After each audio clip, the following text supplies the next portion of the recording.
श्री शिवाय नमस्तुभ्यम। आप सभी पर महादेव की कृपा सदा बनी रहे। इससे पहले का अध्याय सुनने के लिए और कमेंट्स करने के लिए आप सबका बहुत बहुत धन्यवाद। आज सुनिए शिव महापुराण कथा में आगे का वृत्तांत। आज की इस कथा में आप भगवान विष्णु जी द्वारा सहस्त्र नाम स्तोत्र का हिंदी अनुवाद भी सुनेंगे। शौनक आदि ऋषियों ने पूछा, हे सूत जी, अब हमें शिवरात्रि व्रत के उद्यापन की विधि भी बताइए, जिसका अनुष्ठान करने से साक्षात भगवान शंकर निश्चय ही प्रसन्न होते हैं। तब सूत जी महाराज ने कहा, हे ऋषियों, तुम लोग भक्ति भाव से आदर पूर्वक शिवरात्रि के उद्यापन की विधि सुनो, जिसका अनुष्ठान करने से यह व्रत अवश्य ही पूर्ण फल देने वाला होता है। लगातार 14 वर्षों तक शिवरात्रि के शुभ व्रत का पालन करना चाहिए। त्रयोदशी को एक समय भोजन करके चतुर्दशी को पूरा उपवास करना चाहिए। शिवरात्रि के दिन नित्य कर्म संपन्न करके शिवालय में जाकर विधि पूर्वक शिव जी का पूजन करें। फिर वहां यत्न पूर्वक एक दिव्य मंडल बनाएं, जो तीनों लोकों में गौरी तिलक नाम से प्रसिद्ध है। उसके बीच भाग में दिव्य लिंगतोभद्र मंडल की रचना करें, या फिर मंडप के भीतर सर्वतोभद्र मंडल का निर्माण करें।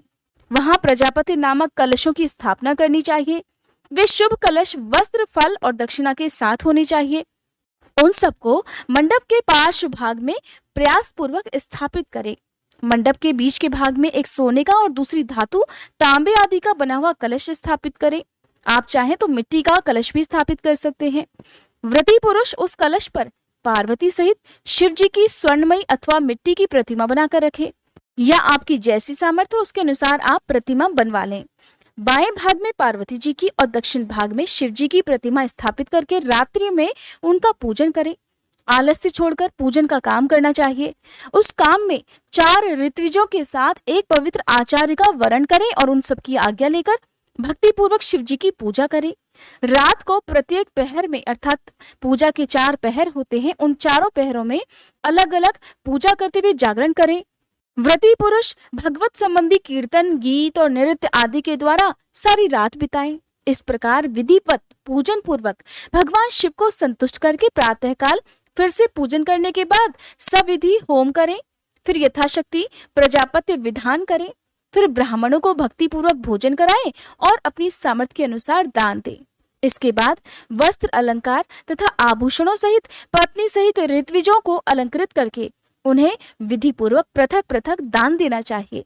फिर आवश्यक सामग्रियों से युक्त बछड़े सहित गऊ का आचार्य को ये कहकर विधि पूर्वक दान देना चाहिए कि इस दान से भगवान शिव मुझ पर प्रसन्न हो। फिर कलश सहित उस मूर्ति को वस्त्र के साथ वृषभ की पीठ पर रखकर सभी आभूषणों सहित उसे आचार्य को अर्पित कर देना चाहिए। इसके बाद हाथ जोड़कर मस्तक झुकाकर बड़े प्रेम से गदगद वाणी में महाप्रभु महेश्वर देव से इस प्रकार प्रार्थना करनी चाहिए। देव देव, हे महादेव, हे शरणागत वत्सल, हे देवेश्वर, इस व्रत से संतुष्ट होकर आप मेरे ऊपर कृपा कीजिए। हे शिव शंकर, मैंने भक्ति भाव से इस व्रत का पालन किया है। इसमें जो कमी रह गई हो वह आपके प्रसाद से पूरी हो जाए। हे शंकर जी, मैंने अनजाने में या जानबूझकर जो जप तप पूजन आदि किया है वह आपकी कृपा से सफल हो जाए। इस तरह परमात्मा शिव को पुष्प अर्पित करके फिर नमस्कार और प्रार्थना करनी चाहिए। जिसने इस प्रकार व्रत पूरा कर लिया, उसके व्रत में कोई कमी नहीं रहती। उससे वह मनोवांछित सिद्धि प्राप्त कर लेता है, इसमें कोई संशय नहीं। अब ऋषियों ने पूछा, हे सूत जी, पूर्व काल में किसने इस उत्तम शिवरात्रि व्रत का पालन किया था, और अनजाने में भी इस व्रत का पालन करके किसने कौन सा फल प्राप्त किया था? तब सूत जी ने कहा, हे ऋषियों, तुम सब लोग सावधान होकर सुनो। मैं इस विषय में एक निषाद का प्राचीन इतिहास सुनाता हूँ, जो सभी पापों का नाश करने वाला है। बहुत पहले की बात है। किसी वन में एक भील रहता था, जिसका नाम था गुरु द्रुह। उसका परिवार बहुत बड़ा था और वह बलवान, क्रूर स्वभाव का होने के साथ ही क्रूरता पूर्वक कर्म में लीन रहा करता था। वह प्रतिदिन वन में जाकर मृगों को मारता, वहां रहकर तरह तरह की चोरियां करता। उसने बचपन से ही कभी कोई शुभ कर्म नहीं किया था। इस प्रकार वन में रहते हुए उस दुरात्मा भील का बहुत सारा समय बीत गया। फिर एक दिन बड़ी सुंदर और शुभकारक शिवरात्रि आई, किंतु वह दुरात्मा घने जंगल में निवास करने वाला था, इसलिए उस व्रत को नहीं जानता था। उसी दिन उस भील के माता पिता और पत्नी ने भूख से पीड़ित होकर उससे याचना की कि हे वनेचर, हमें खाने को दो।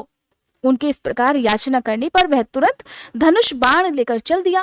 और हिरणों के शिकार के लिए सारे वन में घूमने लगा। दैव योग से उसे उस दिन कुछ भी नहीं मिला और सूर्य अस्त हो गया। इससे उसको बड़ा दुख हुआ और वह सोचने लगा कि अब मैं क्या करूं, कहाँ जाऊं?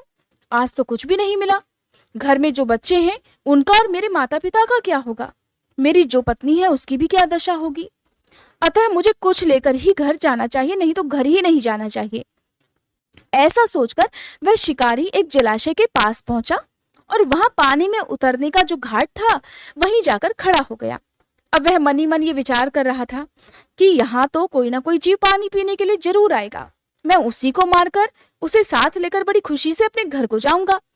ऐसा निश्चय करके वह शिकारी एक बेल के पेड़ पर चढ़ गया और वहीं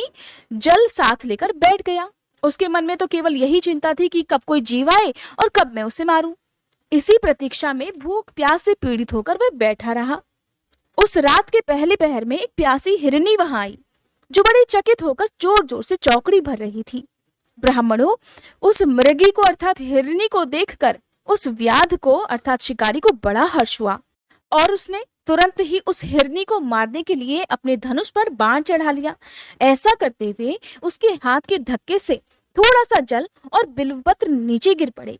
उस पेड़ के नीचे शिवलिंग था। उस जल और बिल्वपत्र से शिवजी की प्रथम पहर की पूजा उससे अनजाने में ही संपन्न हो गई। उस पूजा के महात्म्य से उस व्याध का बहुत सा पाप तुरंत ही नष्ट हो गया। वहां होने वाली खड़खड़ाहट की आवाज को सुनकर हिरनी ने भय से ऊपर की ओर देखा तो शिकारी को देखते ही वो तो व्याकुल हो गई और बोली, व्याध, तुम क्या करना चाहते हो? मेरे सामने सच सच बताओ। हिरनी की बात सुनकर वह व्याध कहने लगा कि आज मेरे कुटुंब के लोग भूखे हैं, इसलिए तुमको मारकर मैं उनकी भूख मिटाऊंगा और उन्हें तृप्त करूंगा।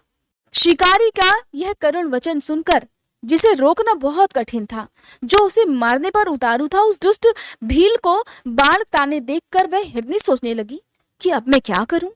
कहाँ जाऊं? अच्छा, कोई उपाय सोचती हूँ। ऐसा विचार कर उसने वहां इस प्रकार कहा कि भील, मेरे मांस से तुमको सुख होगा। इस अनर्थकारी शरीर के लिए इससे अधिक और महान पुण्य का कार्य हो भी क्या सकता है? उपकार करने वाले प्राणी को इस लोक में जो पुण्य प्राप्त होता है उसका तो 100 वर्षों में भी वर्णन नहीं किया जा सकता। परंतु हे व्याध, इस समय मेरे सब बच्चे मेरे आश्रम में ही हैं। मैं उन्हें अपनी बहन को या अपने स्वामी को सौंपकर लौट आऊंगी, इसलिए तुम मेरी इस बात को झूठ मत समझो। मैं फिर तुम्हारे पास लौट आऊंगी, इसमें कोई संशय नहीं। सत्य से ही तो धरती टिकी हुई है,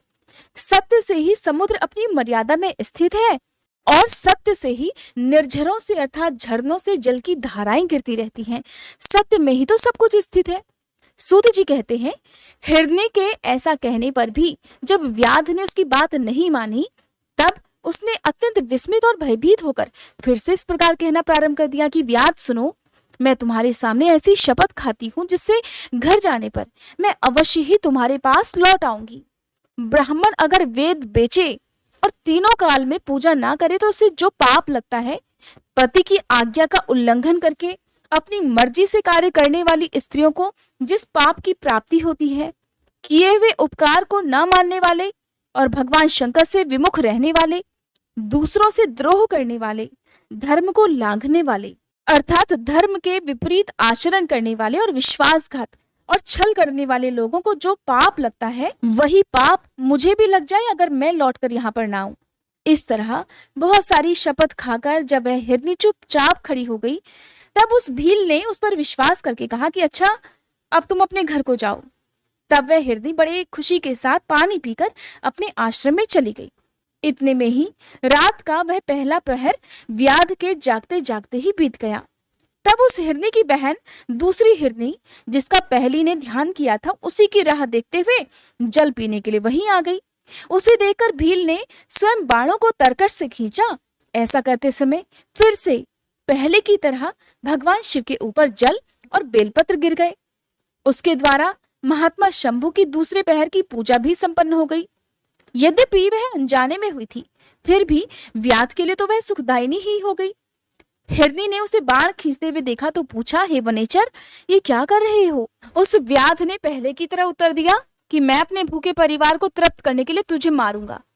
ये सुनते ही वह हिरनी बोल उठी, व्याध मेरी बात सुनो, मैं धन्य हूँ। मेरा देह धारण सफल हो गया क्योंकि इस अनिष्ट शरीर के द्वारा तुम्हारा उपकार होगा। परंतु मेरे छोटे छोटे बच्चे अभी घर में हैं, इसलिए मैं एक बार जाकर उन्हें अपने स्वामी को सौंप दूं, फिर तुम्हारे पास लौट आऊंगी। तो वह शिकारी बोला कि तुम्हारी बात पर तो मुझे विश्वास नहीं है, मैं तो तुम्हें मारूंगा और इसमें कोई भी संशय नहीं। ये सुनकर वह हिरनी भगवान विष्णु की शपथ खाकर बोली कि हे व्याध, जो कुछ भी मैं कहती हूँ उसे सुनो। अगर मैं लौटकर ना आऊं तो अपना सारा पुण्य मैं हार जाऊं, क्योंकि जो वचन देकर उससे पलट जाता है वह अपने पुण्य को हार जाता है। जो पुरुष अपनी विवाहिता पत्नी को त्याग कर दूसरी के पास जाता है, वैदिक धर्म का उल्लंघन करके कपोल कल्पित धर्म पर चलता है, भगवान विष्णु का भक्त होकर शिव जी की निंदा करता है, माता पिता की निधन तिथि को श्राद्ध आदि ना करके उसे ऐसे ही व्यर्थ बिता देता है। ऐसे लोगों को जो पाप लगता है वही मुझे भी लग जाए अगर मैं वापस लौट कर ना आऊं। सूत जी कहते हैं, उसके ऐसा कहने पर हे ऋषियों, उस व्याध ने हिरनी से कहा कि जाओ। मृगी अर्थात हिरनी जल पीकर बड़ी खुशी से अपने आश्रम को भाग गई। इतने में ही रात का दूसरा पहर भी उस भील ने जागते जागते बिता दिया। अब तीसरा पहर प्रारंभ हो जाने पर हिरनी के लौटने में बहुत विलंब हुआ जानकर चकित होकर व्याध उसकी खोज करने लगा। इतने में ही उसने जल के मार्ग में एक और हिरन को देखा। वह बहुत हष्ट पुष्ट था। उसे देखकर भील को बड़ा हर्ष हुआ और वह धनुष पर बाण रखकर उसे मार डालने के लिए तैयार हुआ। ऐसा करते समय उसके प्रयास से कुछ जल और बिल्वपत्र अचानक फिर से शिवलिंग पर गिर गए। अनजाने में ही उससे उसके सौभाग्य से भगवान शिव की तीसरे पहर की पूजा भी संपन्न हो गई। इस तरह भगवान ने उस पर अपनी दया दिखाई। पत्तों के गिरने आदि का शब्द सुनकर उस हिरन ने व्याध की ओर देखा तो पूछा कि क्या कर रहे हो। तो वह व्याध कहने लगा, मैं अपने परिवार का पेट भरने के लिए तुम्हारा वध करूंगा। उस व्याध की ये बात सुनकर हिरन के मन में बड़ा हर्ष हुआ और तुरंत ही व्याध से इस प्रकार बोला कि मैं धन्य हूँ, मेरा हष्टपुष्ट होना आज सफल हो गया, क्योंकि मेरे शरीर से आप लोगों की तृप्ति होगी। जिसका शरीर परोपकार के काम में नहीं आता उसका सब कुछ व्यर्थ चला गया।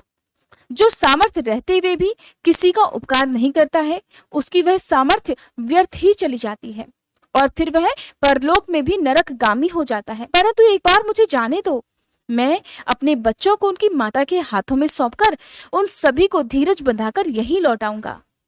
उसके ऐसा कहने पर वह व्याध मन ही मन बड़ा हैरान हुआ। उसका हृदय कुछ शुद्ध हो गया और उसके सारे पाप पुंज नष्ट हो चुके थे। तब उसने इस प्रकार कहा, जो जो यहाँ आए थे वे सब तुम्हारी तरह बातें बनाकर चले गए, परंतु वे वंचर अभी तक यहाँ आए ही नहीं। उन्होंने वचन दिया था, मृग तुम भी इस समय संकट में हो, इसलिए झूठ बोलकर बाकी सबकी तरह तुम भी चले जाओगे। फिर आज बताओ मेरा जीवन निर्वाह कैसे होगा, मैं अपने परिवार का पेट कैसे भरूंगा। तो वह हिरन बोला कि व्याध मैं जो कुछ भी कहता हूँ उसे सुनो, मुझ में असत्य नहीं है। सारा चराचर ब्रह्मांड सत्य से ही टिका हुआ है। जिसकी वाणी झूठी होती है उसका पुण्य उसी क्षण नष्ट हो जाता है। फिर भी भील, तुम मेरी सच्ची प्रतिज्ञा सुनो। संध्या काल में मैथुन और शिवरात्रि के दिन भोजन करने से जो पाप लगता है, झूठी गवाही देने, दूसरों की धरोहर को हड़प लेने और पूजा पाठ न करने से किसी ब्राह्मण को जो पाप लगता है वही पाप मुझे भी लग जाए अगर मैं लौटकर वापस ना आऊं। जिसके मुख से कभी शिवजी का नाम नहीं निकलता, जो सामर्थ्य रहते हुए भी दूसरों का उपकार नहीं करता, पर्व के दिन श्रीफल तोड़ता है, अभक्ष्य भक्षण करता है और शिवजी की पूजा किए बिना और भस्म लगाए बिना भोजन कर लेता है, उन सब का पाप मुझे लग जाए अगर मैं लौटकर ना आऊं। सूत जी कहते हैं, उसकी बात सुनकर व्याध ने कहा, जाओ और शीघ्र लौटकर आ जाना। व्याध के ऐसा कहने पर वह हिरन पानी पीकर चला गया। वे सब अपने आश्रम में मिल गए। तीनों ही प्रतिज्ञाबद्ध हो गए थे, क्योंकि तीनों ने ही उस व्याध को वचन दिया था। आपस में एक दूसरे के वृतांत को भली भांति सुनकर सत्य के पाश से बंधे हुए अर्थात अपने वचन से बंधे हुए उन वंचरों ने सबने यही निश्चय किया कि उन्हें वहां अवश्य जाना चाहिए। इस निश्चय के बाद वह अपने बच्चों को आश्वासन देकर सबके सब जाने के लिए उत्सुक हो गए। उस समय जेठी मृगी ने वहां अपने स्वामी से कहा कि हे स्वामिन, आपके बिना यहाँ बालक कैसे रहेंगे। प्रभु, मैंने ही तो वहां पहले जाकर प्रतिज्ञा की थी, इसलिए केवल मुझको जाना चाहिए, आप दोनों यहीं रहिए। उसकी ये बात सुनकर छोटी हिरनी बोली, बहन, मैं तुम्हारी सेविका हूं, इसलिए आज मैं ही व्याध के पास जाती हूँ, तुम यहीं रहो। उन दोनों की बात सुनकर हिरन बोल उठा, मैं ही वहां जाता हूं, तुम दोनों यहां रहो, क्योंकि बच्चों की रक्षा तो माता ही करती है। स्वामी की ये बात सुनकर उन दोनों हिरनियों ने धर्म की दृष्टि से उसे स्वीकार ही नहीं किया। वे दोनों अपने पति से प्रेम पूर्वक बोली कि प्रभु, पति के बिना इस जीवन को धिक्कार है। तब फिर उन सब ने अपने बच्चों को सांत्वना देकर उन्हें पड़ोसियों के हाथों में सौंप दिया और स्वयं शीघ्र ही उस स्थान को प्रस्थान किया जहां वह व्याध शिरोमणि उनकी प्रतीक्षा में बैठा हुआ था। उन्हें जाते देखकर उनके वे सब नन्हे नन्हे बच्चे भी उनके पीछे पीछे चले आए। उन्होंने भी यह निश्चय कर लिया था कि इन माता पिता की जो गति होगी वही हमारी भी हो जाए। उन सबको एक साथ आया देखकर व्याध बड़ा प्रसन्न हो गया। उसने धनुष पर बाण चढ़ाया। उसी समय फिर से जल और बिल्वपत्र शिवलिंग के ऊपर गिर गए। उससे शिवलिंग की और शिवजी की चौथे पहर की शुभ पूजा भी संपन्न हो गई। उस समय व्याध का सारा पाप तत्काल भस्म हो गया। इतने में ही दोनों हिरनियां और वह हिरन बोल उठे कि हे व्याध शिरोमणि, शीघ्र ही कृपा करके हमारे शरीर को सार्थक कर दो। उनकी यह बात सुनकर व्याध को बड़ा विस्मय हुआ। शिव पूजा के प्रभाव से उसे यह दुर्लभ ज्ञान प्राप्त हो गया। उसने सोचा, ये हिरन ज्ञानहीन पशु होने पर भी धन्य है, सर्वथा आदरणीय है, क्योंकि अपने शरीर से ही परोपकार में लगे हुए हैं। मैंने इस समय मनुष्य जन्म पाकर भी किस पुरुषार्थ का साधन किया? दूसरे के शरीर को पीड़ा देकर अपने शरीर को पाला है। हर दिन अनेक प्रकार के पाप करके मैंने अपने परिवार का पालन किया है। हाय हाय, ऐसे पाप करके मेरी क्या गति होगी, या मैं किस गति को प्राप्त हो जाऊंगा? मैंने जन्म से लेकर अब तक जो भी पाप किया है उसका इस समय मुझे ध्यान हो रहा है। मेरे जीवन को धिक्कार है, धिक्कार है। इस प्रकार ज्ञान संपन्न होकर व्याध ने अपने बाण को रोक लिया और कहा, हे हिरनो, तुम जाओ, तुम्हारा जीवन धन्य है। व्याध के ऐसा कहने पर भगवान शंकर तुरंत ही प्रसन्न हो गए। उन्होंने व्याध को अपने सम्मानित और पूजित स्वरूप का दर्शन कराया और कृपा पूर्वक उसके शरीर का स्पर्श करके उससे बड़े प्रेम से कहा कि भील, मैं तुम्हारे व्रत से प्रसन्न हूं, वर मांगो। व्याध अर्थात भील भी भगवान शिव के उस रूप को देखकर तत्काल जीवन मुक्त हो गया और मैंने सब कुछ पा लिया, ऐसा कहते हुए उनके चरणों में गिर पड़ा। उसके इस भाव को देखकर भगवान शिव भी मन ही मन बड़े प्रसन्न हुए और उसे गुह नाम देकर उसे कृपा दृष्टि से देखते हुए उन्होंने उसे दिव्य वर दिए। भगवान शिव बोले, व्याध सुनो, आज से तुम श्रृंगवेरपुर में उत्तम राजधानी का आश्रय लेकर दिव्य भोगों का उपभोग करो। तुम्हारे वंश की वृद्धि निर्विघ्न रूप से होती रहेगी। देवता भी तुम्हारी प्रशंसा करेंगे। व्याध, मेरे भक्तों पर स्नेह रखने वाले भगवान श्री राम एक दिन निश्चय ही तुम्हारे घर पधारेंगे और तुम्हारे साथ मित्रता करेंगे। तुम मेरी सेवा में मन लगाकर दुर्लभ मोक्ष पा जाओगे। उसी समय वे सब मृग भगवान शंकर का दर्शन और प्रणाम करके मृग योनि से मुक्त हो गए और दिव्य देहधारी होकर विमान पर बैठकर भगवान शिव के दर्शन मात्र से ही शाप मुक्त होकर दिव्य धाम को चले गए। तब से अर्बुद पर्वत पर भगवान शिव व्याधेश्वर के नाम से प्रसिद्ध हुए, जो दर्शन और पूजन करने पर तत्काल भोग और मोक्ष प्रदान करने वाले हैं। हे महर्षियों, वह व्याध भी उस दिन से दिव्य भोगों का उपभोग करता हुआ अपनी राजधानी में रहने लगा। उसने भगवान श्री राम की कृपा पाकर शिव जी का सायुज्य प्राप्त कर लिया। अनजाने में ही इस व्रत का अनुष्ठान करने से उसको सायुज्य मोक्ष मिल गया और फिर जो भक्ति भाव से संपन्न होकर इस व्रत को करते हैं वे शिव जी का शुभ सायुज्य प्राप्त कर लें, इसके लिए तो कहना ही क्या है। संपूर्ण शास्त्रों और अनेक प्रकार के धर्मों के विषय में तरह तरह विचार करके इस शिवरात्रि व्रत को सबसे उत्तम बताया गया है। इस श्लोक में जो नाना प्रकार के व्रत, विविध तीर्थ, तरह तरह के विचित्र दान, अनेक प्रकार के यज्ञ, तरह तरह के तप और बहुत से जप आदि हैं, वे सब भी इस शिवरात्रि व्रत की समानता कभी नहीं कर सकते। इसलिए अपना हित चाहने वाले मनुष्यों को इस शुभतर व्रत का अवश्य ही पालन करना चाहिए। ये शिवरात्रि व्रत दिव्य है, इससे सदा भोग और मोक्ष की प्राप्ति होती है। हे महर्षियों, ये शुभ शिवरात्रि व्रत व्रतराज के नाम से विख्यात है। इस विषय में सब बातें मैंने तुम्हें बता दी, अब और क्या सुनना चाहते हो? तब ऋषियों ने पूछा कि हे सूत जी, शिव कौन है, विष्णु कौन है, रुद्र कौन है और ब्रह्मा कौन है? इन सब में निर्गुण कौन है? कृपया आप इस संदेह का निवारण कीजिए। तो सूत जी ने उनके संदेह का निवारण करते हुए कहा कि हे महर्षियों, वेद और वेदांत के विद्वान ऐसा मानते हैं कि निर्गुण परमात्मा से सबसे पहले जो सगुण रूप से प्रकट हुआ, उसी का नाम शिव है। शिव से पुरुष सहित प्रकृति उत्पन्न हुई। उन दोनों ने मूल स्थान में स्थित जल के भीतर तप किया। वह स्थान पंचक्रोशी काशी के नाम से विख्यात है, जो भगवान शिव को अत्यंत प्रिय है। ये जल संपूर्ण विश्व में व्याप्त था। उस जल का आश्रय लेकर योग माया से युक्त श्री हरि वहां सोए। नार अर्थात जल को अयन अर्थात अपना निवास स्थान बनाने के कारण फिर वे नारायण नाम से प्रसिद्ध हो गए और प्रकृति नारायणी कहलाई। नारायण के नाभि कमल से जिनकी उत्पत्ति हुई, वे ब्रह्मा जी कहलाते हैं। ब्रह्मा जी ने तपस्या करके जिनका साक्षात्कार किया, उन्हें विष्णु कहा गया है। ब्रह्मा और विष्णु के विवाद को शांत करने के लिए निर्गुण शिव ने जो रूप प्रकट किया, उसका नाम महादेव है। उन्होंने कहा था कि मैं शंभु ब्रह्मा जी के ललाट से प्रकट होऊंगा। इस कथन के अनुसार समस्त लोगों पर अनुग्रह करने के लिए जो ब्रह्मा जी के ललाट से प्रकट हुए, उनका नाम रुद्र हुआ। इस प्रकार रूप रहित परमात्मा सबके चिंतन का विषय बनने के लिए साकार रूप में प्रकट हो गए। वे ही साक्षात भक्तवत्सल शिव हैं। तीनों गुणों से भिन्न शिव में और गुणों के धाम रुद्र में उसी तरह वास्तविक भेद नहीं है, जैसे सोने और उससे बने हुए आभूषणों में कोई भेद नहीं होता। दोनों के रूप और कर्म समान हैं। दोनों समान रूप से ही भक्तों को उत्तम गति प्रदान करने वाले हैं। भयानक पराक्रमी रुद्र सर्वथा शिव रूप ही हैं। वे भक्तों के कार्य की सिद्धि के निमित्त विष्णु जी और ब्रह्मा जी की सहायता करने के लिए प्रकट हुए हैं। अन्य जो देवता जिस क्रम से प्रकट हुए हैं, उसी क्रम से लय को प्राप्त होते हैं, परंतु रुद्रदेव उस तरह लीन नहीं होते।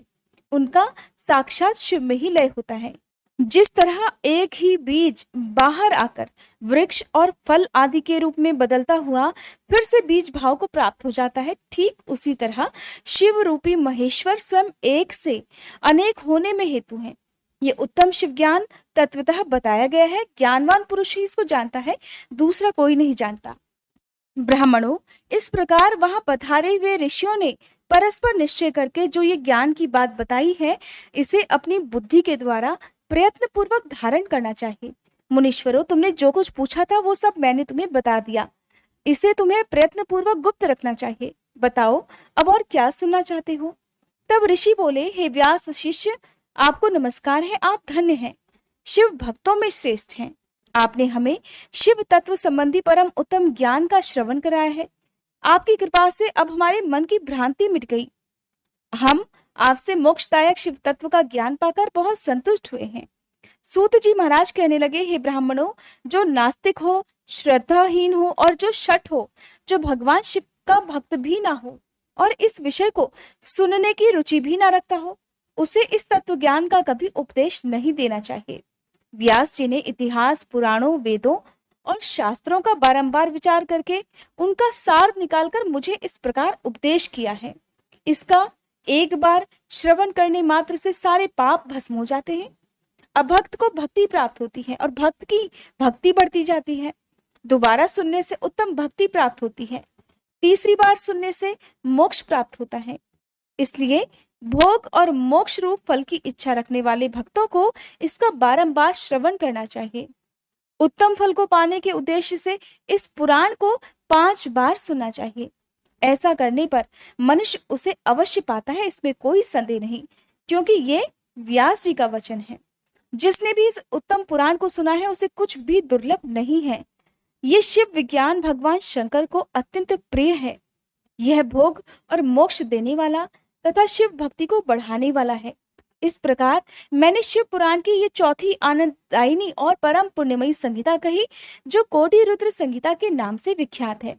जो पुरुष, जो भक्त एकाग्रचित होकर भक्ति भाव से इस संहिता को सुनेगा या सुनाएगा, वह समस्त भोगों का उपभोग करके अंत में परम गति को प्राप्त कर लेगा। ऋषि बोले, हे महाज्ञानी व्यास शिष्य सूत जी, आपको नमस्कार है। आपने कोटि रुद्र नामक चौथी संहिता तो हमें सुना दी। अब उमा संहिता के अंतर्गत नाना प्रकार के उपाख्यानों से युक्त जो परमात्मा सांब सदाशिव का चरित्र है उसका वर्णन कीजिए।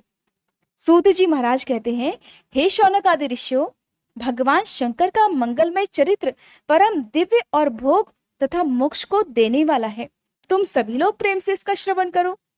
पूर्व काल में मुनिवर व्यास ने सनत कुमार के सामने ऐसे ही पवित्र प्रश्न को उपस्थित किया था और इसके उत्तर में उन्होंने भगवान शिव के उत्तम चरित्र का गान किया था। उस समय पुत्र की प्राप्ति के कारण श्री कृष्ण के हिमवान पर्वत पर जाकर महर्षि उपमन्यु से मिलने, उनकी बताई हुई पद्धति के अनुसार भगवान शिव की प्रसन्नता करने के लिए तपस्या करने, उनके तप से प्रसन्न होकर पार्वती, कार्तिकेय तथा गणेश जी सहित शिव जी के प्रकट होने और श्री कृष्ण के द्वारा उनकी स्तुति पूर्वक वरदान मांगने की कथा सुनाकर सनत कुमार जी ने इस प्रकार कहा। श्री कृष्ण का वचन सुनकर भगवान भव उनसे बोले, वासुदेव, तुमने जो कुछ मनोरथ किया है वो सब पूर्ण होगा। ऐसा कहकर त्रिशूलधारी भगवान शिव फिर बोले, हे यादवेंद्र, तुम्हें सांब नाम से प्रसिद्ध एक महापराक्रमी बलवान पुत्र प्राप्त होगा। एक समय मुनियों ने भयानक संवर्तक अर्थात प्रलयंकर सूर्य को श्राप दिया था कि तुम मनुष्य योनि में उत्पन्न होगे, इसलिए वे संवर्तक सूर्य ही तुम्हारे पुत्र होंगे। इसके सिवा जो जो वस्तु तुम्हें चाहिए वह सब तुम प्राप्त करो। सनत कुमार जी कहते हैं, इस प्रकार परमेश्वर शिव से संपूर्ण वरों को प्राप्त करके श्री कृष्ण ने अनेक प्रकार की स्तुतियों द्वारा उन्हें पूर्णतः संतुष्ट किया। फिर भक्त वत्सला गिरिराज कुमारी शिवा ने प्रसन्न होकर उन तपस्वी शिवभक्त महात्मा वासुदेव से कहा। पार्वती जी बोली, परम बुद्धिमान वसुदेव नंदन श्री कृष्ण, मैं तुमसे बहुत संतुष्ट हूँ। हे अनघ, तुम मुझसे भी उन मनोवांछित वरों को ग्रहण करो जो इस भूतल पर अत्यंत दुर्लभ हैं। तब श्री कृष्ण कहने लगे, देवी, यदि आप मेरे इस सत्य तप से संतुष्ट हैं और मुझे वर दे रही हैं, तो मैं ये चाहता हूं कि ब्राह्मणों के प्रति कभी भी मेरे मन में द्वेष न हो। मैं सदा ब्राह्मणों का पूजन करता रहूं। मेरे माता पिता सदा मुझसे संतुष्ट रहें। मैं जहां कहीं भी जाऊं, समस्त प्राणियों के प्रति मेरे हृदय में अनुकूल भाव रहे। आपके दर्शन के प्रभाव से मेरी संतति उत्तम हो। मैं सैकड़ों यज्ञ करके इंद्र आदि देवताओं को तृप्त करूं। सहस्त्रों साधु सन्यासियों और अतिथियों को सदा अपने घर पर श्रद्धा से पवित्र अन्न का भोजन कराऊं। भाई बंधुओं के साथ नित्य मेरा प्रेम बना रहे और मैं सदा संतुष्ट रहूं। सनत कुमार जी कहते हैं, श्री कृष्ण का ये वचन सुनकर संपूर्ण अभीष्टों को देने वाली सनातनी देवी पार्वती विस्मित होकर उनसे बोली, वासुदेव, ऐसा ही होगा, तुम्हारा कल्याण हो। इस प्रकार श्री कृष्ण पर उत्तम कृपा करके उन्हें उन वरों को देकर पार्वती देवी तथा परमेश्वर शिव दोनों वही अंतर्ध्यान हो गए। फिर केशी हंता श्री कृष्ण ने मुनिवर उपमन्यु को प्रणाम करके उनसे वर प्राप्ति का सारा समाचार बताया। तब उन मुनि ने कहा, जनार्दन, संसार में भगवान शिव के सिवा दूसरा कौन महादानी ईश्वर है और क्रोध के समय दूसरा कौन अत्यंत दुस्सह हो उठता है। महायशस्वी गोविंद, दान, तप, शौर्य तथा स्थिरता में शिव से बढ़कर कौन है। इसलिए तुम शंभु के दिव्य ऐश्वर्य का सदा श्रवण करते रहो। फिर उपमन्यु के द्वारा शिव जी की महिमा सुनने के बाद उन मुनीश्वर को नमस्कार करके वसुदेव नंदन केशव मन ही मन शंभु का स्मरण करते हुए द्वारकापुरी को चले गए। अब आप उमा संहिता में जिस प्रसंग को सुनने जा रहे हैं उसे बहुत ध्यानपूर्वक सुनिएगा, क्योंकि अब आप सुनने जा रहे हैं नरक में गिराने वाले पापों का संक्षिप्त परिचय। सनत कुमार जी कहते हैं, व्यास जी, जो पाप परायण जीव महानरक के अधिकारी होते हैं उनका संक्षेप से परिचय दिया जाता है। सावधान होकर सुनो। पर स्त्री को प्राप्त करने का संकल्प, पराई धन को अपहरण करने की इच्छा, चित्त के द्वारा अनिष्ट चिंतन और न करने योग्य कर्म में प्रवृत्त होने का दुराग्रह, ये 4 प्रकार के मानसिक पाप कर्म हैं। असंगत प्रलाप अर्थात बेसिर पैर की बातें, झूठ बोलना, अप्रिय बोलना और पीठ पीछे चुगली करना, ये 4 प्रकार के वाचिक अर्थात वाणी द्वारा होने वाले पाप कर्म हैं। अभक्ष्य भक्षण अर्थात ना खाने वाली चीजें भी खाना, प्राणियों की हिंसा, व्यर्थ के कार्यों में लगना और दूसरों के धन को हड़प लेना, ये 4 प्रकार के शारीरिक पाप कर्म हैं। इस प्रकार ये 12 कर्म बताए गए हैं जो मन, वाणी और शरीर इन तीनों साधनों से संपन्न होते हैं। जो संसार सागर से पार उतारने वाले महादेव जी से द्वेष करते हैं, वे सब के सब नरकों के समुद्र में गिरने वाले हैं। उनको बड़ा भारी पाप लगता है। जो शिव ज्ञान का उपदेश देने वाले तपस्वी की, गुरुजनों की और पिता ताऊ आदि की निंदा करते हैं, वे उन्मत्त मनुष्य नरक समुद्र में गिरते हैं। ब्रह्म हत्यारा, मदिरा पीने वाला, स्वर्ण चुराने वाला, गुरु पत्नी को कुदृष्टि से देखने वाला और इन चारों से संपर्क रखने वाला भी 5वीं श्रेणी का पापी, ये सब के सब महापाप की कहे गए हैं। जो क्रोध से, लोभ से, भय से और द्वेष से ब्राह्मण के वध के लिए महान मर्मभेदी दोष का वर्णन करता है, वह ब्रह्म हत्यारा होता है। जो ब्राह्मण को बुलाकर फिर उसे कोई भी वस्तु देने के बाद फिर से ले लेता है और जो निर्दोष पुरुष पर दोषारोपण करता है, वह मनुष्य भी ब्रह्म हत्यारा होता है। जो भरी सभा में उदासीन भाव से बैठे हुए श्रेष्ठ द्विज को अपनी विद्या के अभिमान से अपमानित करके उसे निस्तेज कर देता है, उसे मौन कर देता है, उसे भी ब्रह्म हत्यारा कहा गया है। जो दूसरों के यथार्थ गुणों का भी बलात् खंडन करके, अर्थात दूसरों के अच्छा होने पर भी अपने झूठे गुणों द्वारा अपने आप को ही सबसे अच्छा साबित करता है, वो भी निश्चय ही ब्रह्म हत्यारा होता है। जो सांडों द्वारा बाही जाती हुई गौओं के तथा गुरु से उपदेश ग्रहण करते हुए द्विजों के कार्य में विघ्न डालता है, उसे ब्रह्म हत्यारा कहते हैं। जो देवताओं, ब्राह्मणों तथा गौओं के उपयोग के लिए दी हुई भूमि को हर लेता है, उसे भी ब्रह्म हत्यारा कहा गया है। देवता और ब्राह्मण के धन को हर लेना तथा अन्याय से धन कमाना ब्रह्म हत्या के समान ही पाप जानना चाहिए। जिस किसी व्रत, नियम तथा यज्ञ को ग्रहण करके उसे त्याग देना, फिर 5 महायज्ञों का अनुष्ठान ना करना मदिरा पान के समान पाप बताया गया है। पिता और माता को त्याग देना, झूठी गवाही देना, ब्राह्मण से झूठा वादा करना, शिव भक्तों को मांस खिलाना और अभक्ष्य वस्तु को खाना, ये सब ब्रह्म हत्या के तुल्य ही कहे गए हैं। वन में निरपराध प्राणियों का वध करना भी ब्रह्म हत्या के समान है। साधु पुरुष को चाहिए कि वह ब्राह्मण के धन को त्याग दे, उसे धर्म के काम में भी न लगाए, नहीं तो ब्रह्म हत्या का दोष लगता है। गौओं के रास्ते में, वन में तथा गांव में जो लोग आग लगाते हैं, वे भी ब्रह्म हत्या ही करते हैं। इस तरह के जो भयानक पाप हैं, वे ब्रह्म हत्या के समान माने गए हैं। ब्राह्मण के धन का अपहरण करना, पैतृक संपत्ति के बंटवारे में उलटफेर करना, अत्यंत अभिमान और अधिक क्रोध करना, पाखंड फैलाना, किसी का उपकार न मानना, विषयों में अत्यंत आसक्त होना, कंजूसी करना, सत्पुरुषों से द्वेष रखना, पर स्त्री समागम करना, श्रेष्ठ कुल की कन्याओं को कलंकित करना, यज्ञ, बाग, बगीचे, सरोवर तथा स्त्री पुरुषों का विक्रय अर्थात उन्हें बेचना, तीर्थ यात्रा, उपवास तथा व्रत और उपनयन आदि का सौदा करना, स्त्री के धन से अपनी जीविका चलाना, स्त्रियों के अत्यंत वशीभूत होना, स्त्रियों की रक्षा ना करना तथा छल से पराई स्त्रियों का सेवन करना, ब्रह्मचर्य आदि व्रतों को त्याग देना, दूसरों के आचरण का सेवन करना, असत्य शास्त्रों का अध्ययन करना, सूखे तर्क का सहारा लेना, देवता, अग्नि, गुरु, साधु और ब्राह्मणों की निंदा करना, पितृ यज्ञ और देव यज्ञ को त्याग देना, अपने कर्मों का परित्याग करना, बुरे स्वभाव को अपना लेना, नास्तिक होना, पापों में लगना और सदा झूठ बोलना, इस तरह के पापों से युक्त स्त्री पुरुषों को उपपातकी कहा गया है।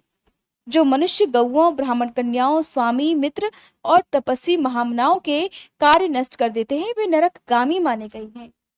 जो ब्राह्मणों को दुख देते हैं, उन्हें मारने के लिए शस्त्र उठाते हैं, जो ब्राह्मण होकर भी शूद्रों की सेवा करते हैं और जो कामवश मदिरा पान करते हैं, जो पाप परायण, क्रूर और हिंसा के प्रेमी हैं, जो गौशाला में, अग्नि में, जल में और सड़कों पर, पेड़ों की छाया में, पर्वतों पर, बगीचों में, देव मंदिरों के आसपास मलमूत्र का त्याग करते हैं,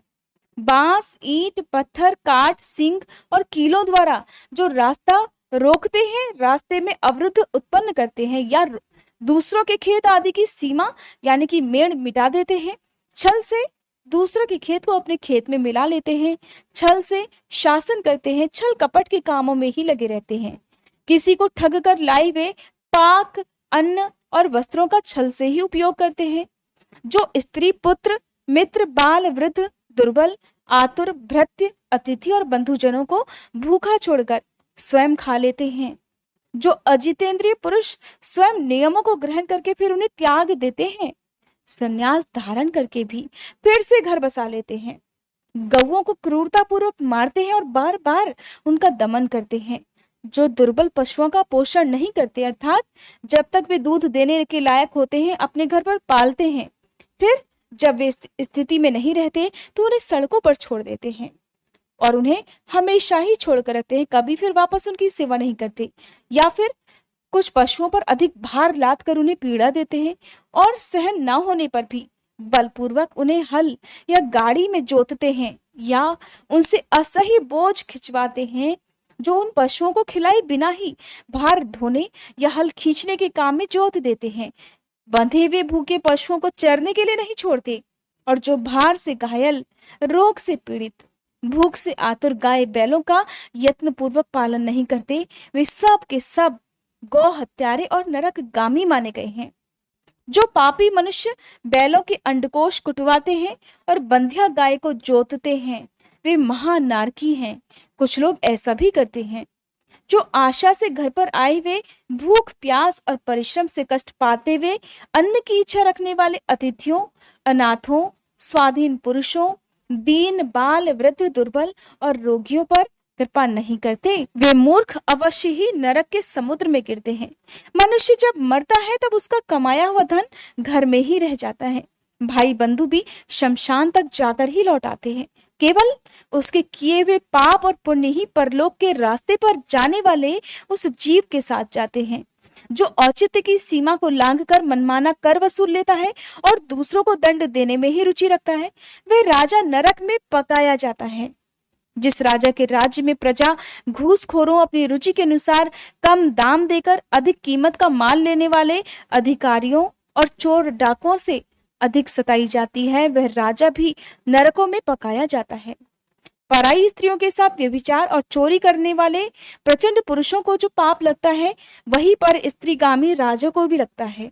जो साधु को चोर और चोर को साधु समझता है तथा बिना विचारे ही निरपराध को प्राण दंड दे देता है, वह राजा नरक में पड़ता है। जिस किसी पराये द्रव्य को सरसों बराबर भी चुरा लेने पर मनुष्य नरक में गिरते हैं, इसमें संशय नहीं। इस तरह के पापों से युक्त मनुष्य मरने के बाद यातना भोगने के लिए नया शरीर पाता है। उसे तब तक मोक्ष की प्राप्ति नहीं हो सकती जब तक वह अपने कर्मों का सारा फल न भोग ले।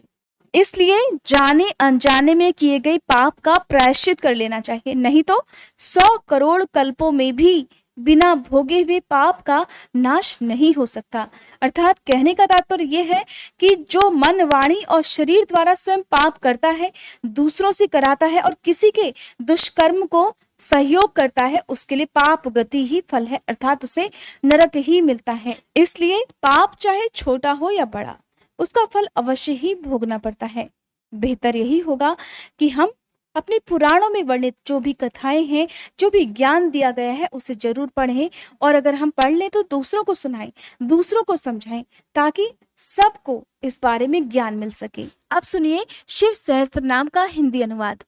आज सोमवार का दिन है और आप सौभाग्य से आज शिव सहस्त्र नाम का पाठ भी सुनेंगे। वैसे तो आप शिव सहस्त्र नाम का पाठ किसी भी प्रदोष व्रत में, शिवरात्रि के व्रत में जो कि हर महीने की चतुर्दशी तिथि को आती है, या किसी भी व्रत में जो कि भगवान शिव से संबंधित होता है, तब सुन सकते हैं। श्री सूत जी बोले कि हे मुनिवरों, सुनो, जिससे महेश्वर संतुष्ट होते हैं वह शिव सहस्त्र नाम स्तोत्र आज तुम सबको सुना रहा हूँ। भगवान विष्णु ने कहा, शिव अर्थात कल्याण स्वरूप, हर अर्थात भक्तों के पाप ताप हर लेने वाले, सुखदाता,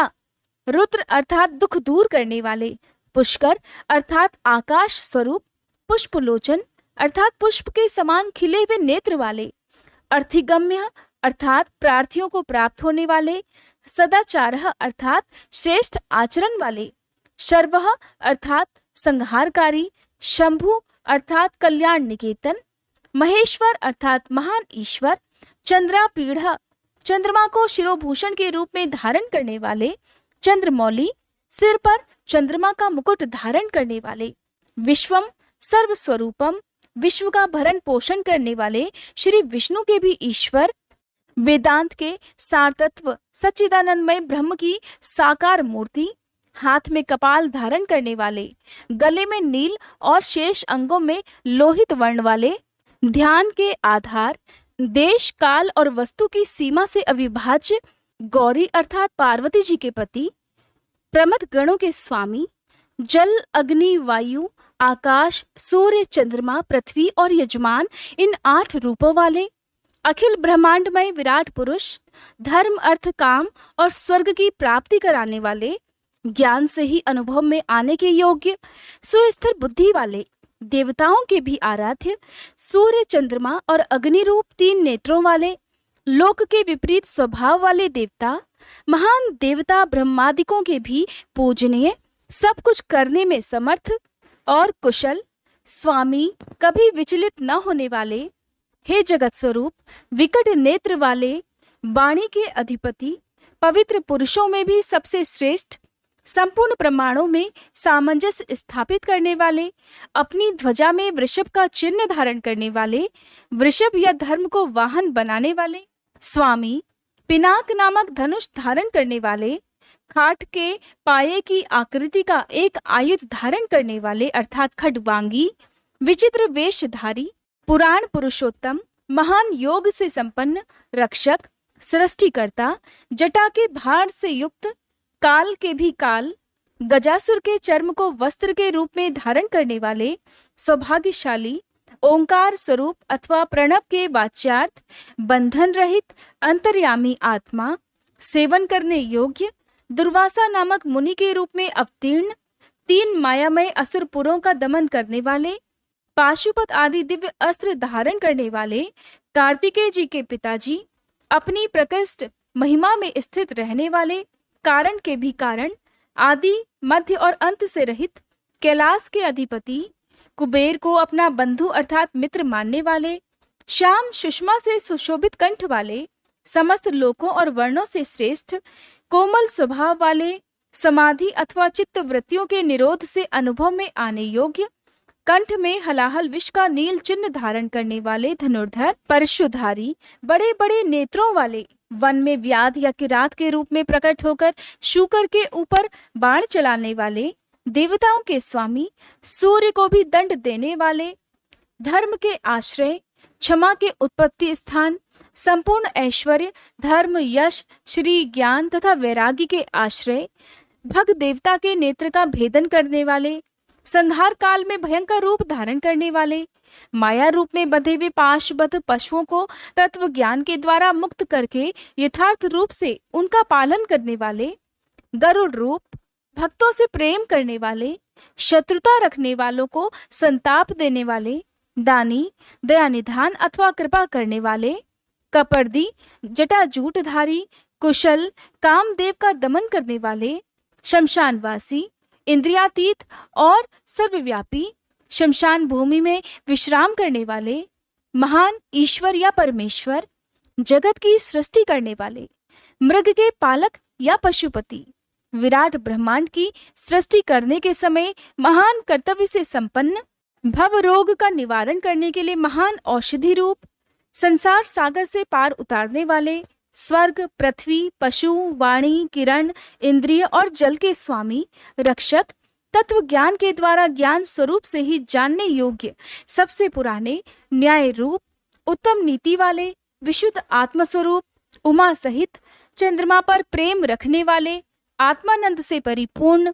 सोमपान करने वाले अथवा सोमनाथ रूप से चंद्रमा के पालक, समाधि के द्वारा स्वरूप भूत अमृत का आस्वादन करने वाले, भक्तों के लिए सौम्य रूपधारी, महान तेज से संपन्न, परम कांतिमान, प्रकाश स्वरूप, अमृत रूप, अन्न रूप, अमृत के पालक, जिनके मन में कभी किसी के प्रति शत्रु भाव नहीं पैदा हुआ हो, ऐसे समदर्शी अर्थात अजात शत्रु,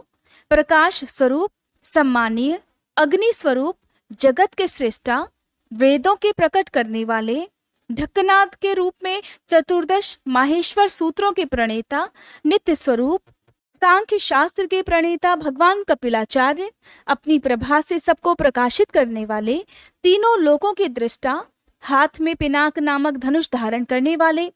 पृथ्वी के देवता, ब्राह्मण अथवा पार्थिव लिंग रूप, कल्याणदाता, कल्याणकारी, विशुद्ध बुद्धि वाले, विश्व का धारण पोषण करने में समर्थ तेज वाले, तेज की सृष्टि करने वाले, सर्वव्यापी, सब में व्याप्त, ब्रह्मा जी के उत्पादक,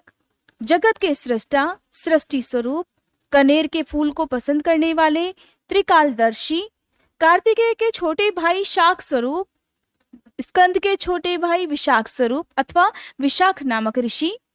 वेद वाणी की शाखाओं का विस्तार करने वाले, मंगलमय, भव रोग का निवारण करने वाले, वैद्यों में सर्वश्रेष्ठ, गंगा के प्रवाह रूप जल को सिर पर धारण करने वाले, कल्याण स्वरूप, पूर्णतम अथवा व्यापक, ब्रह्मांड रूपी भवन के निर्माता अर्थात थवई, अचंचल अथवा स्थाणु रूप,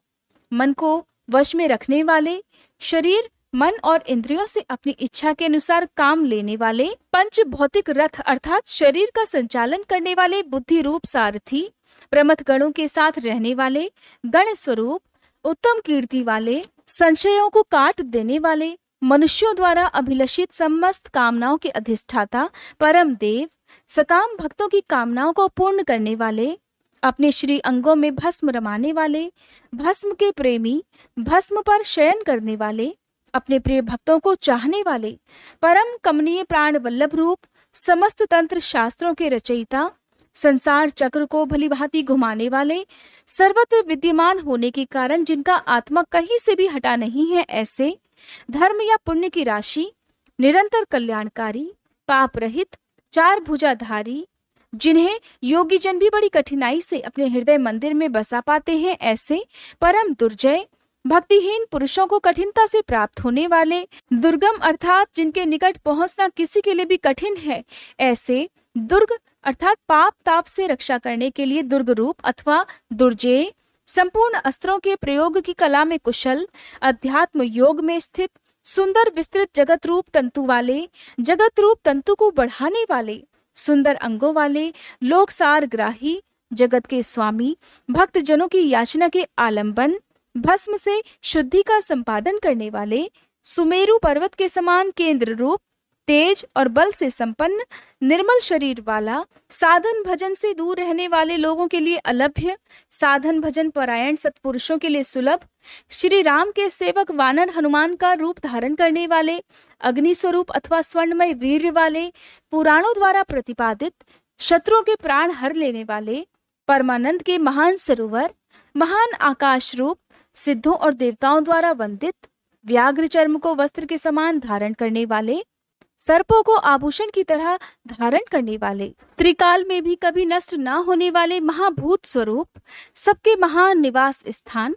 जिनकी आशा कभी विफल न हो ऐसे अमोघ संकल्प, जिनका कलेवर कभी नष्ट न हो ऐसे नित्य विग्रह, पांचजन्य नामक शंख स्वरूप, वायु स्वरूप अथवा संहारकारी, प्रकृति महतत्व अर्थात बुद्धि, अहंकार, चक्षु, श्रोत्र, घ्राण, रसना, त्वक, वाक, पाणी, पायु, पाद, उपस्थ, मन, शब्द, स्पर्श, रूप, रस, गंध, पृथ्वी, जल, तेज, वायु और आकाश, इन 24 जड़ तत्वों सहित 25वें चेतन तत्व पुरुष में व्याप्त, याचकों की इच्छा पूर्ण करने में कल्प वृक्ष रूप, कारण कार्य रूप, नित्य निरंतर चिंतन करने वाले एकनिष्ठ श्रद्धालु, भक्त को सुगमता से प्राप्त होने वाले, उत्तम व्रतधारी, शौर्य संपन्न, ब्रह्मा और वेद के प्रादुर्भाव के स्थान, जगत रूपी रत्न के उत्पत्ति स्थान, वर्णों और आश्रमों के गुरु, ब्रह्मचारी, अंधकासुर, शत्रुओं को जीतने वाले, शत्रुओं को संताप देने वाले, सबके विश्राम स्थान, जन्म मरण के कष्ट का मूलोच्छेद करने वाले, प्रलय काल में प्रजा को छीर्ण करने वाले, ज्ञानी, पर्वतों अथवा स्थावर पदार्थों के स्वामी, नित्य सिद्ध प्रामाण रूप, कठिनता से जानने योग्य, वेदमय, सुंदर पंख वाले, गरुड़ रूप, अपने भय से वायु को प्रवाहित करने वाले, पिनाकधारी, धनुर्वेद के ज्ञाता, अनंत कल्याणमय गुणों की राशि, सद्गुणों की खान, सत्य स्वरूप, सत्यपरायण, दीनता से रहित उदार, धर्ममय विग्रह वाले, धर्म का अनुष्ठान करने वाले, असीमित दृष्टि वाले, परमानंदमय, दुष्टों को दंड देने वाले अथवा दंड स्वरूप, दुर्दांत दानवों का दमन करने वाले, दमन स्वरूप, प्रणाम करने योग्य, मायावियों को भी मोहने वाले महामायावी, संसार की सृष्टि करने में कुशल, पूर्णतया विरक्त, मन से विनयशील अथवा मन को वश में रखने वाले, तपस्या परायण, संपूर्ण भूतों के उत्पादक और रक्षक, पागलों के समान वेश धारण करने वाले, माया के पर्दे में छुपे हुए काम विजयी, भगवान विष्णु के प्रेमी, कल्याणकारी स्वभाव वाले, समर्थ, संपूर्ण लोकों की प्रजा के पालक, वेगशाली, उद्धारक, विशुद्ध बुद्धि से युक्त, सबसे श्रेष्ठ, सर्वसमर्थ, अविनाशी, समस्त लोगों की रक्षा करने वाले, अंतर्यामी आत्मा अथवा अदृश्य रूप वाले, कल्प के आदि कारण, कमल के समान नेत्र वाले, वेदों और शास्त्रों के अर्थ और तत्व को जानने वाले, नियंत्रण रहित, सबके सुनिश्चित आश्रय स्थान, चंद्रमा रूप से आह्लादकारी, सबकी उत्पत्ति के हेतुभूत सूर्य, शनिश्चर रूप, केतु नामक ग्रह स्वरूप, सुंदर शरीर वाले, मूंगे की सी लाल कांति वाले, भक्ति के द्वारा भक्त के वश में होने वाले, परमात्मा, मृग रूपधारी, यज्ञ पर बाण चलाने वाले, पाप रहित, कैलाश आदि पर्वत स्वरूप, कैलाश और मंदर आदि पर्वतों पर निवास करने वाले,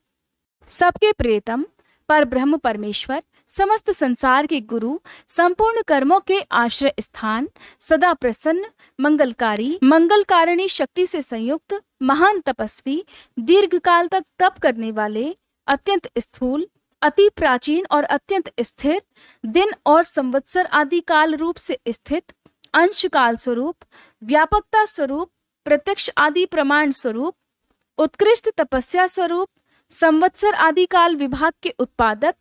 वेद आदि मंत्रों से प्रतीत अर्थात प्रत्यक्ष होने योग्य, सबके साक्षी, अजन्मा, सबके शासक, सिद्धियों के आश्रय, श्रेष्ठ वीर वाले, प्रमथ गणों की महती सेना से संपन्न, सुयोगी योगी, महान तेज से संपन्न, समस्त साधनाओं के फल, सभी भूतों के आदि कारण, इंद्रियों की ग्रहण शक्ति के अविषय, सब भूतों के वास स्थान, उदार मन वाले, सत्य स्वरूप, समस्त पापों का अपहरण करने के कारण हर नाम से प्रसिद्ध, उत्तम कीर्ति से सुशोभित होने वाले, विभूति स्वरूपा उमा से संपन्न, वेद रूप अंगों वाले, वेदों का विचार करने वाले मननशील मुनि, एक रस प्रकाश स्वरूप, ज्ञानियों द्वारा भोगने योग्य अमृत स्वरूप, पुरुष रूप से उपभोग करने वाले, भगवान विश्वनाथ, अजितेंद्रिय पुरुषों द्वारा जिनकी आराधना अत्यंत कठिन है, ऐसे सनातन अमृत स्वरूप, शांतिमय,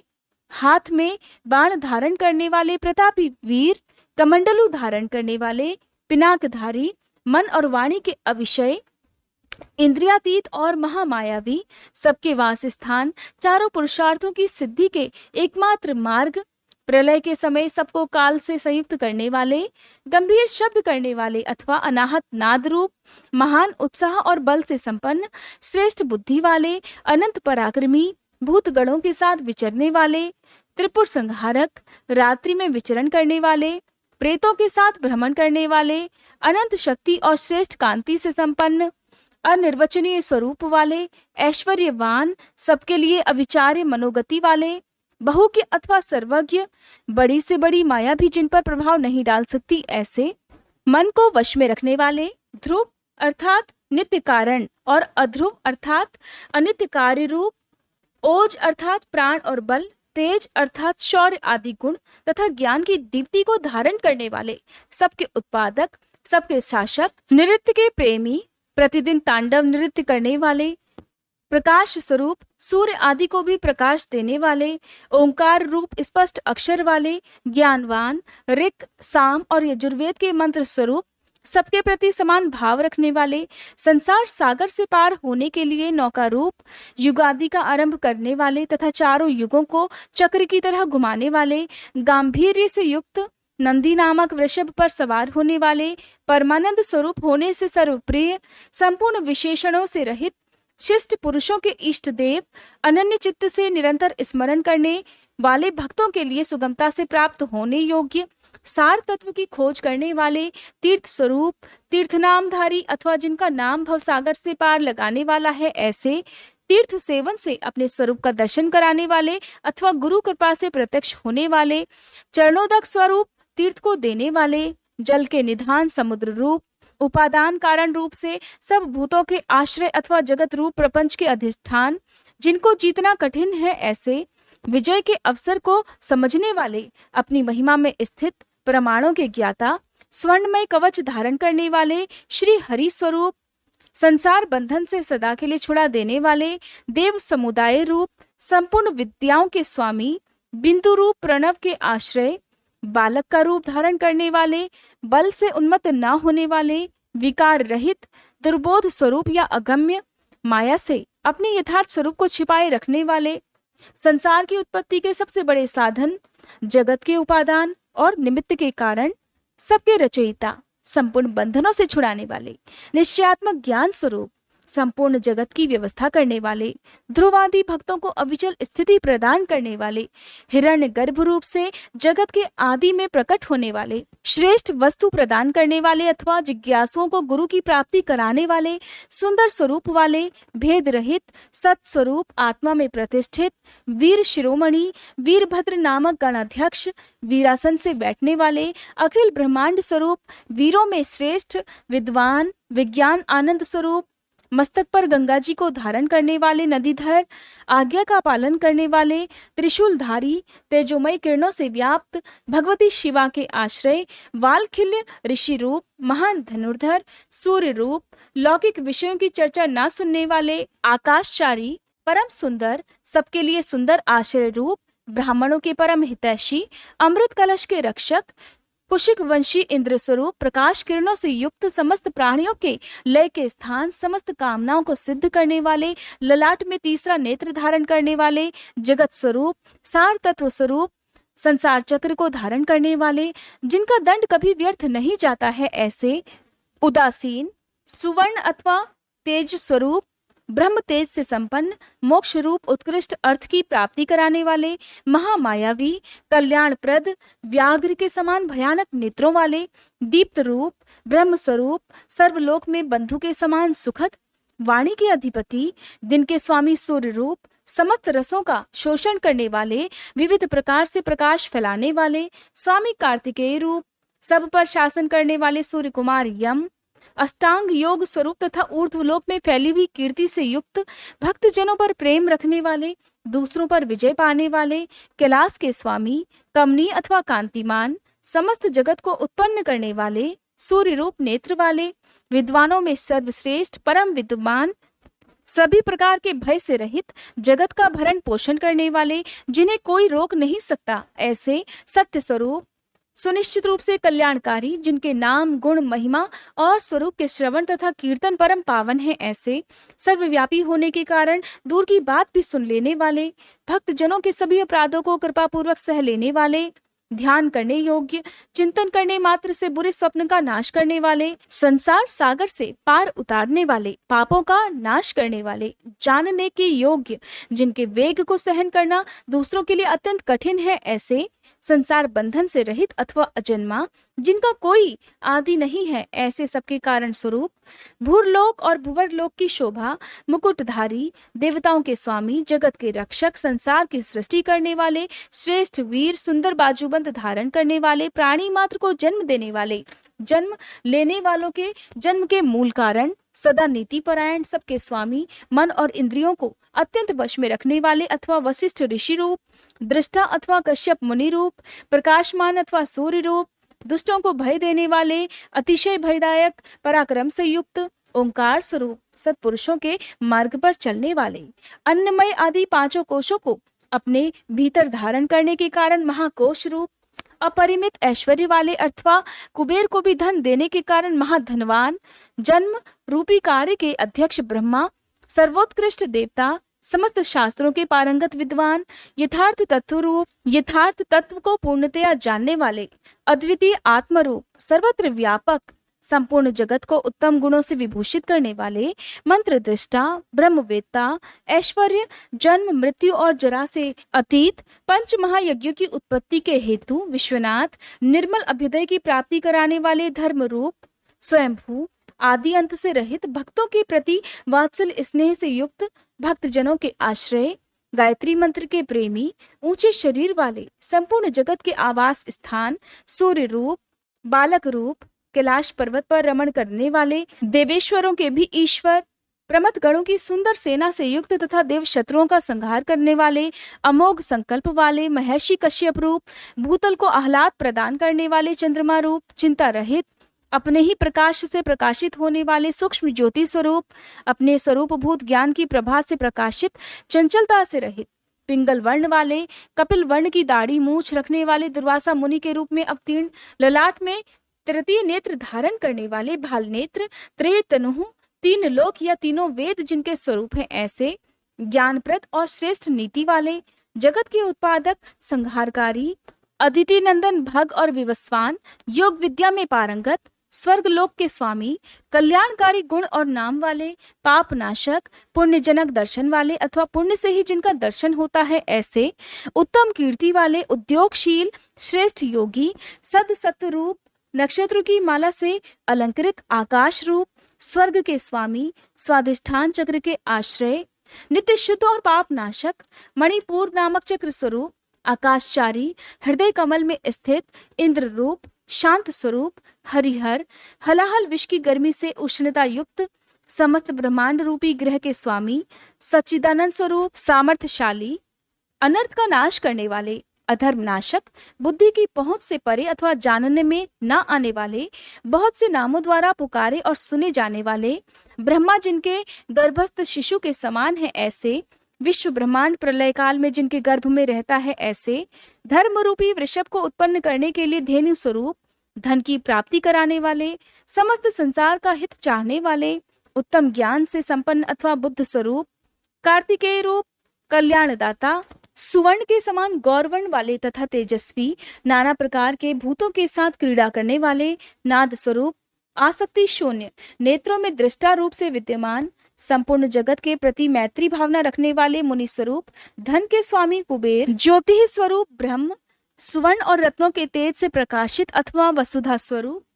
सूर्य आदि ज्योतियों के प्रकाशक, सर्वोत्तम महाज्योति स्वरूप, मातृकाओं के जन्मदाता होने के कारण मातामह, आकाश में विचरने वाले वायुदेव, सर्पमय हार धारण करने वाले, पुलत्स नामक मुनि, पुलह नामक ऋषि, कुंभ जन्मा अगस्त ऋषि, इसी नाम से प्रसिद्ध मुनि अर्थात जातुकर्ण्य, शक्ति के पुत्र तथा व्यास जी के पिता मुनिवर पराशर, आवरण शून्य तथा अवरोध रहित, ब्रह्मा जी के पुत्र नील लोहित रुद्र, विस्तृत यश वाले विष्णु स्वरूप,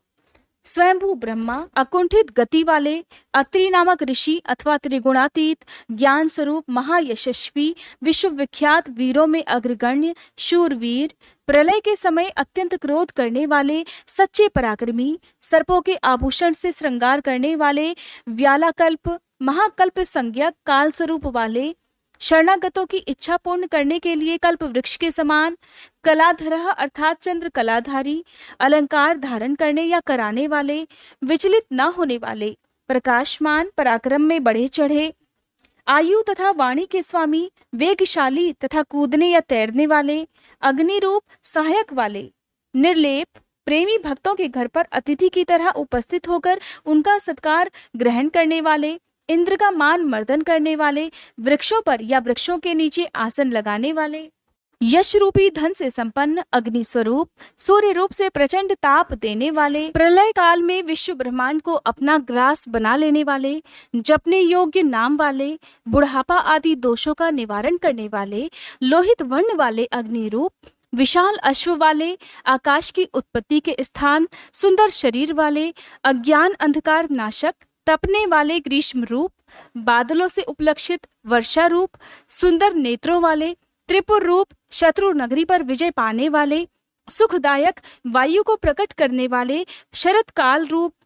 जिनमें अन्न का सुंदर रूप से परिपाक होता है वह हेमंत काल रूप, सुगंधित मलयानिल से युक्त शिशिर ऋतु रूप, चैत्र वैशाख इन 2 मासों से युक्त वसंत रूप, ग्रीष्म ऋतु रूप, भाद्रपद मास रूप, धान आदि के बीजों की प्राप्ति कराने वाला शरतकाल, अंगिरा नामक ऋषि तथा उनके पुत्र देवगुरु बृहस्पति, अत्रि कुमार, दुर्वासा, निर्मल, संपूर्ण जगत का निर्वाह कराने वाले, पवित्र करने वाले, उत्तम बुद्धि वाले विद्वान, तीनों वेदों के विद्वान अथवा तीनों वेदों के द्वारा प्रतिपादित वृषभ रूप श्रेष्ठ वाहन वाले, मन, बुद्धि और अहंकार स्वरूप आत्मा, शरीर रूपी क्षेत्र का पालन करने वाले परमात्मा, जमदग्नि नामक ऋषि रूप, अनंत बल के सागर, अपनी जटा से गंगा जी के जल को टपकाने वाले, विश्वविख्यात गालव मुनि अथवा प्रलय काल में कालाग्नि स्वरूप से जगत को निगल जाने वाले,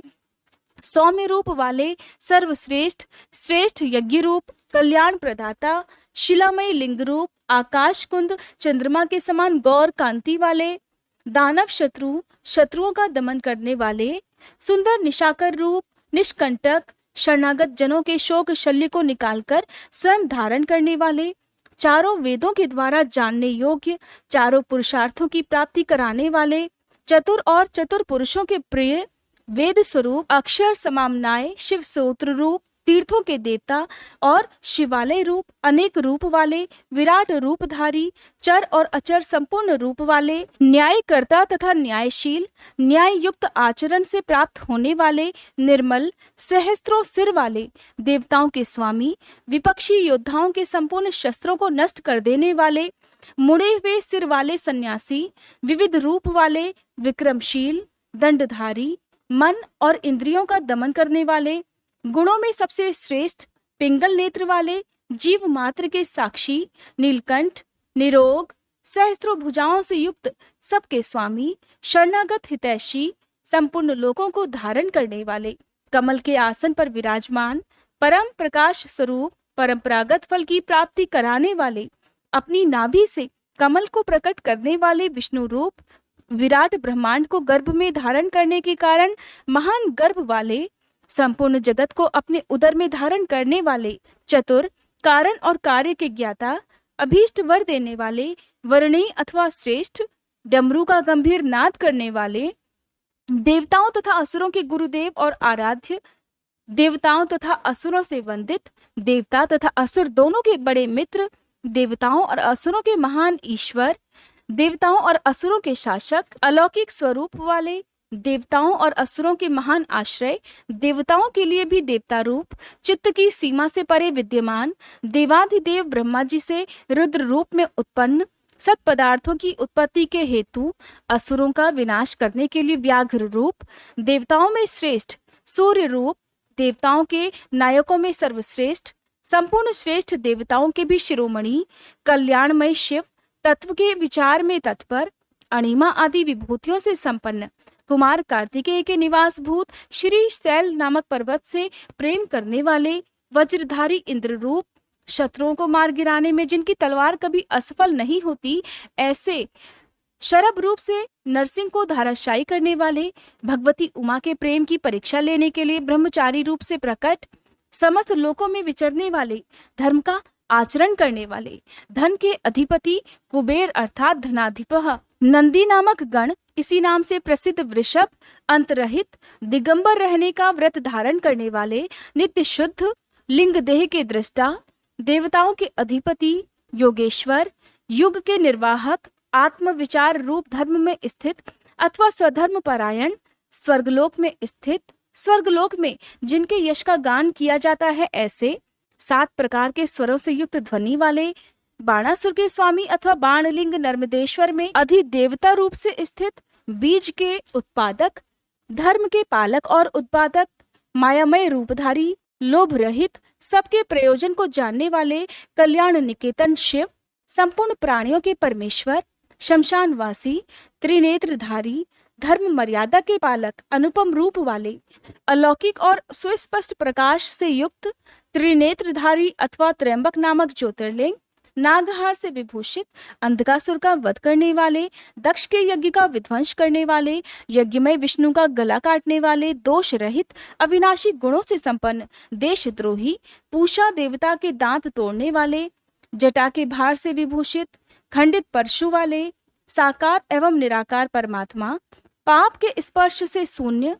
काल के प्रभाव से रहित, सबके आधार, श्वेत कांति वाले, सुखदायक और तांडव नृत्यकारी, सर्वव्यापी पर ब्रह्म परमात्मा, भक्तों की अभिलाषा पूर्ण करने वाले, परम पवित्र सुंदर कुमार हैं जिनके ऐसे सुंदर नेत्र वाले, साम गान के प्रेमी, क्रूरता रहित, पवित्र कीर्ति वाले, रोग शोक से रहित, मन के समान वेगशाली, तीर्थों के निर्माता, जटाधारी, सबके प्राणेश्वर, प्रलय काल में सबके जीवन का अंत करने वाले, सनातन सुवर्णमय वीर वाले, धनदाता, सत्पुरुषों के आश्रय, शुभ कर्म करने वाले, सिद्धि स्वरूप, सत्पुरुषों के जन्मदाता, दुष्टों के लिए कंटक रूप, कलाधारी, महाकाल नामक ज्योतिर्लिंग स्वरूप अथवा काल के भी काल होने से महाकाल, सब लोगों को सौंदर्य प्रदान करने वाले, लोकोत्तर सुख के आश्रय, सोमनाथ रूप से चंद्रमा को जीवन प्रदान करने वाले, सर्वशासक शिव, समस्त संसार में अव्यक्त रूप से व्यापक महेश्वर, संपूर्ण लोकों के बंधु और रक्षक, उपकार को मानने वाले, उत्तम यश से विभूषित, विनाश रहित अविनाशी, प्रजापति दक्ष का अंत करने वाले, संपूर्ण शस्त्रधारियों में श्रेष्ठ, तेजस्वी और कांतिमान, संपूर्ण जगत के लिए अग्रगण्य देवता अथवा जगत को आगे बढ़ाने वाले, अत्यंत सूक्ष्म पवित्र मुस्कान वाले, हर्ष भरे हृदय वाले, जिन पर विजय पाना अत्यंत कठिन है, ऐसे दुर्लंघ्य तेजोमय विश्वनाथ, आकार रहित परमात्मा, जल के स्वामी, तुम्बी की वीणा बजाने वाले, संहार के समय महान क्रोध करने वाले, शोक रहित, शोक का नाश करने वाले, तीनों लोकों का पालन करने वाले, त्रिभुवन के स्वामी, सबकी शुद्धि करने वाले, इंद्रियों और उनके विषयों से अतीत, अव्यक्त लक्षण वाले देवता, स्थूल सूक्ष्म रूप, प्रजाओं के पालक, श्रेष्ठ स्वभाव वाले, उत्तम गुणों वाले, सार तत्व, स्वाभिमान के धनी, सुख स्वरूप, सृष्टिकर्ता ब्रह्मा, प्रजापालक विष्णु, सूर्य स्वरूप, हंस के समान चाल वाले, गरुड़ पक्षी, ब्रह्मा धाता और विधाता नामक देवता स्वरूप, सृष्टिकर्ता, संहारकारी, चार मुख वाले ब्रह्मा, कैलाश के शिखर पर निवास करने वाले, सर्वव्यापी, निरंतर गतिशील वायु देवता, हिरण गर्भ और द्रुहिण अर्थात ब्रह्मा, प्राणियों का पालन करने वाले, पृथ्वी के स्वामी, श्रेष्ठ योगी, योग विद्या के ज्ञाता योगी, वर देने वाले, ब्राह्मणों के प्रेमी, देवताओं के प्रिय तथा रक्षक, देव तत्व के ज्ञाता, देवताओं का विचार करने वाले, विषम नेत्र वाले, बड़े बड़े नेत्र वाले, धर्म का दान और वृद्धि करने वाले, ममता रहित, अहंकार शून्य, मोह शून्य, उपद्रव या उत्पात से दूर, दर्प का हनन और खंडन करने वाले, स्वाभिमानी, समस्त ऋतुओं को बदलते रहने वाले, सहस्त्रों पर विजय पाने वाले, सहस्त्रों किरणों से प्रकाशमान सूर्य रूप, स्नेह युक्त स्वभाव वाले तथा उदार,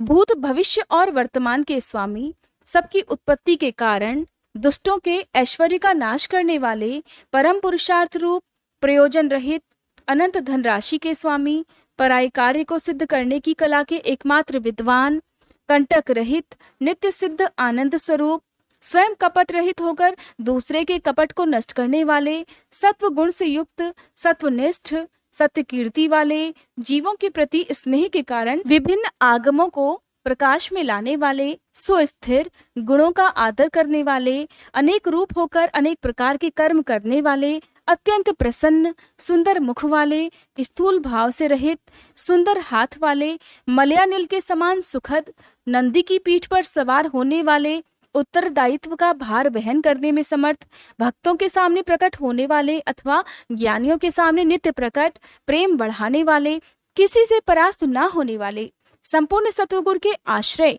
अथवा समस्त प्राणियों की उत्पत्ति के हेतु गोलोक की प्राप्ति कराने वाले, सत्व स्वरूप, धर्ममय वृषभ से वाहन का काम लेने वाले, आधार रहित, अपने आप में ही स्थित, नित्य सिद्ध, पवित्र शरीर वाले, सुयश के धनी, वराह को मारकर उसके दाढ़ रूपी श्रृंगों को धारण करने के कारण श्रृंगी नाम से प्रसिद्ध, शक्तिशाली, अद्वितीय नेता, वेदों को प्रकाशित करने वाले, वेद ज्ञान से संपन्न, सबके एकमात्र सहायक, अनेक प्रकार के पदार्थों की सृष्टि करने वाले, श्री वत्सधारी विष्णु के लिए मंगलकारी, शांत और मंगल रूप, सर्वत्र संभाव रखने वाले, यश स्वरूप, पृथ्वी पर शयन करने वाले, सबको विभूषित करने वाले, कल्याण स्वरूप, प्राणियों की सृष्टि करने वाले, भक्तों के उत्पादक, कंपित न होने वाले, भक्ति स्वरूप, कालहा अर्थात कालनाशक, नील और लोहित वर्ण वाले,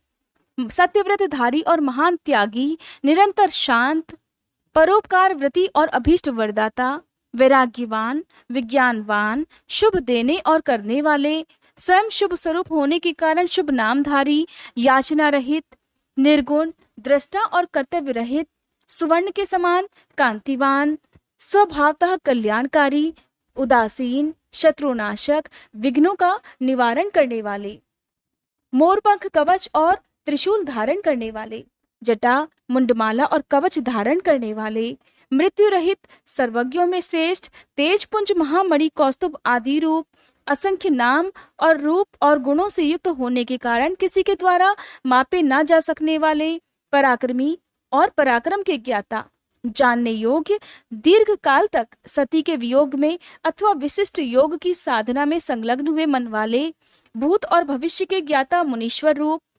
सर्वोत्तम और दुर्जय, जिनका दर्शन मनोहर और प्रिय लगता है ऐसे, देवताओं के ईश्वर, आश्रयदाता, सर्वस्वरूप, प्रणव रूप तथा सत्पुरुषों के आश्रय, काल, जिनका सहायक है ऐसे, काल के भी काल, वासुकी नाग को अपने हाथ में कंगन के समान धारण करने वाले, महाधनुर्धर, पृथ्वी पालक, कलंक शून्य, बंधन रहित, आकाश में मणि के समान प्रकाशमान और भक्तों को भवसागर से तारने के लिए नौका रूप सूर्य, कृतकृत्य, सिद्धिदाता और सिद्धि के सहायक, सब ओर से माया द्वारा आवृत, स्तुति के योग्य, चौड़ी छाती वाले, बड़ी बाहों वाले, सबकी उत्पत्ति के स्थान, निर्भय, नर नारायण के प्रेमी अथवा प्रियतम, दोष संपर्क से रहित तथा जगत प्रपंच से अतीत स्वरूप वाले, विशिष्ट अंग वाले प्राणियों के प्राकट्य में हेतु, यज्ञादि कर्मों में होने वाले,